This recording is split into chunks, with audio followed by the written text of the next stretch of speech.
mais sama gars yi nañ leen déglu lii déglu leen. ñun bu nu xamee borom Touba yow yaa tax. Cheikh Mbaye nga ne lëg su lekkee olom lan moo tax. ndax lëg bu lekkee ci olom faal coy laa tax. waaye Cheikh ñëwal ma ci Issa Dieye ma dégg waay. Issa Dieye fati pendala tugabe gone Dieye góor faal.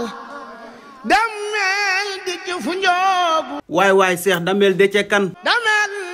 de celaw damel samba yaaya faal. bàkkaatal ma Issa Dieye waay. Issa Dieye fati pendaay la sukaabe ngoone Dieye damel fu njugu damel de celaw damel ma samba yaaya faal. Cheikh Ibra yaay Babulaay yaa di baabul muridina.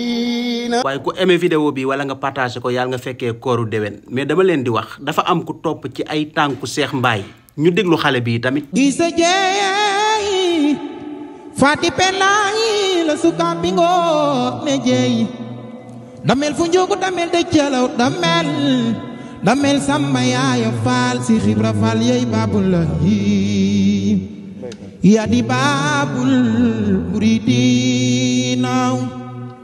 kii moo baaxi maam. gars yi kii mooy Diaw Faye wax leen ma seen xalaat ci moom waaye tamit kenn du Cheikh Mbaye. yow de bu la neexoon nga dem toggi ca si buur ya faal ndax moo yóbbu mbaaxaan ca xafoor moo tax ba xol ba dootul fuur yaa tax musa niyetu buure fob ya tungam di laaji pexe